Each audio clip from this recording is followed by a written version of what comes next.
Amigos y hermanos en Cristo, voy a volver a leer las escrituras que leímos el día de ayer en el Evangelio según Mateo, el capítulo 24, el versículo 35.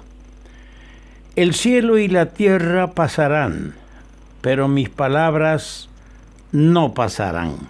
El cielo y la tierra pasarán, pero mis palabras no pasarán.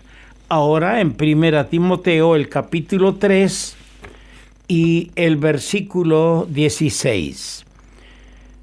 E indiscutiblemente grande es el misterio de la piedad.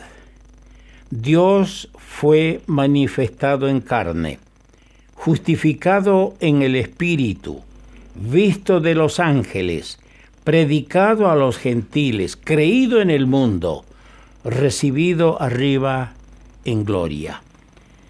Y ahora leemos en 1 Pedro, el capítulo 1, el versículo 25. Mas la palabra del Señor permanece para siempre. La palabra del Señor permanece para siempre. El Señor Jesucristo decía a los líderes religiosos en sus días, palabras que registra el evangelista Mateo en su capítulo 22, versículo 29. Erráis ignorando las Escrituras y el poder de Dios. Es un error ignorar las Escrituras. Nuestro tema es la Biblia, el maravilloso libro de Dios, esa unidad maravillosa en la diversidad. Digo en la diversidad porque me refiero a la distancia que existe del primer escritor al último, 1500 años aproximadamente. La diversidad de los hombres que la escribieron, de distintas culturas, distintas nacionalidades, distintas tendencias. Hay una diversidad en tiempo y en la naturaleza de los hombres. Pero así como Dios es su autor, la Biblia guarda esa maravillosa unidad. Y nosotros tenemos que disfrutar leyendo la Biblia, atesorando sus enseñanzas. No tenemos que ignorar. Erráis ignorando. No tenemos que equivocarnos siendo ignorantes en desconocer las Sagradas Escrituras. Por eso el tema de estos días, para promover, incentivar, no solo en las personas que ya conocemos al Señor, que deberíamos tener un apego pero sin precedentes en las cosas a las que uno se apega, apegarnos a las Escrituras y tenerle un amor profundo. Cuanto más, amigo mío, te invito a leer la palabra de Dios. La Biblia. La Biblia rinde testimonio a la existencia de un solo Dios vivo y verdadero. Comienza con Él, con Dios, en Génesis capítulo 1, versículo 1. En el principio creó Dios los cielos y la tierra. Sí, la Biblia comienza con Dios y termina con su Hijo Jesucristo. En el último libro, en Apocalipsis, en el último capítulo 22, versículo 21. La gracia de nuestro Señor Jesucristo sea con todos vosotros. ¡Qué hermoso! La Biblia comienza con Dios. En el principio creó Dios los cielos y la tierra.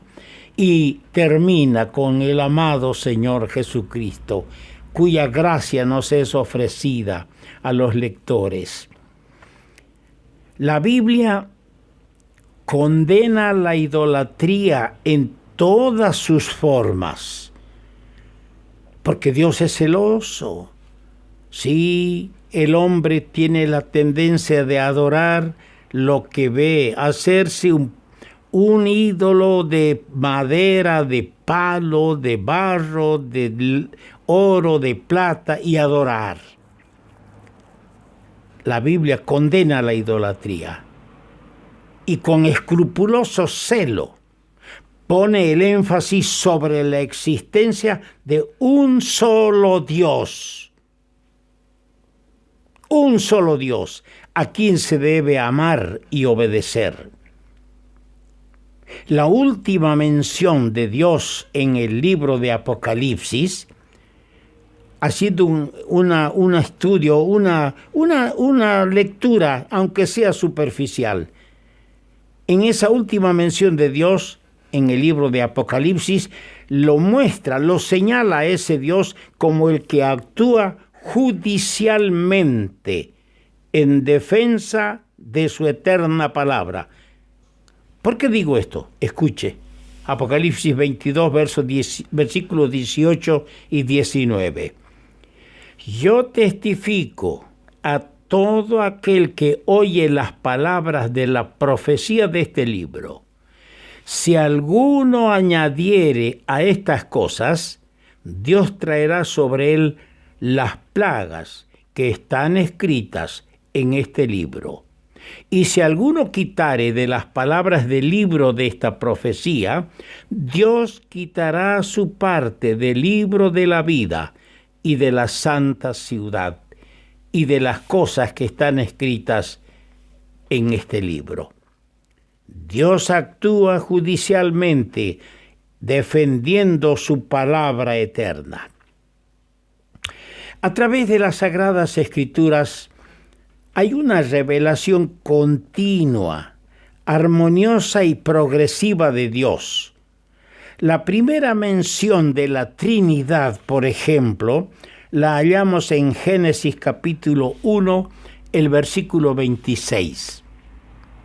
Dice así: entonces dijo Dios, no dice haré, dice hagamos al hombre a nuestra imagen y conforme a nuestra semejanza. Dios está hablando a otras personas de su nivel, con quienes mantiene una relación, una estrecha relación de autoridad. Hagamos al hombre a nuestra imagen conforme a nuestra semejanza. Ahí tenemos la primera mención de la Trinidad. Y la última la encontramos en el libro de Apocalipsis, el capítulo 22. Y lo leo desde el versículo 17 hasta el final.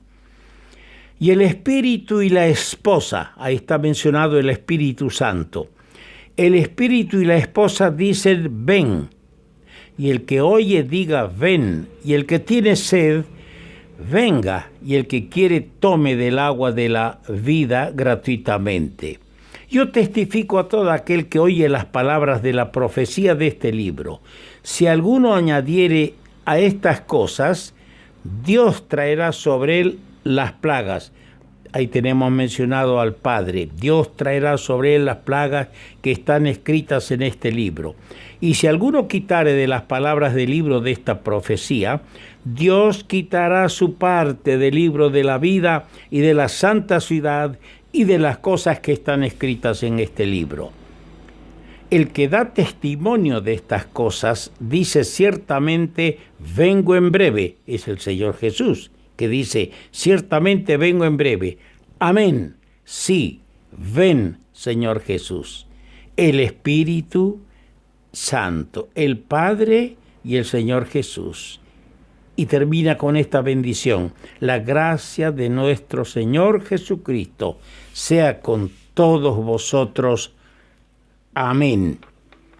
Qué bendición tener aquí claramente la enseñanza de la Trinidad. Vemos al Espíritu actuando en relación con el pecador, invitándole a beber del agua de la vida. Tenemos a Dios en relación con su palabra, que va a actuar judicialmente al que adultera, aumenta o resta a la palabra de Dios. Y tenemos a Cristo en relación con su pueblo. El tema de la Biblia es Cristo. Hacia Él se dirigen todas las miradas en el pasado, en el presente y en el futuro. Todos los escritores del libro hacen referencia a Cristo en un sentido u otro. Jesús de Nazaret es la personalidad máxima de la historia. Es el centro de los eternos propósitos de Dios. Sí, Jesús de Nazaret. Él es la única esperanza de los que creen en Él. Jesús de Nazaret, el Hijo de Dios, goza de la aprobación perfecta de su Padre. Goza del testimonio favorable de sus contemporáneos. Goza de la admiración de todos los que conocen su vida y su obra. Y goza del amor no fingido de todos los que creen en Él. Sus enseñanzas conmovieron al mundo durante el tiempo que Él las entregaba y a posterior con el correr de los años y de la historia. Sus enseñanzas conmovieron al mundo. Sus hechos despertaron el asombro de los espectadores en su tiempo y su vida preciosa, respaldó sus exigencias y los reclamos que Él hacía. Jesús de Nazaret, el que salva eternamente a todos los pecadores que se arrepienten, a todos los que creen en Él. Él satisface eternamente a todos los que somos de Él. ¡Qué bendición! Estas verdades nos ofrece la Biblia, el libro de Dios. Continuaremos con este tema.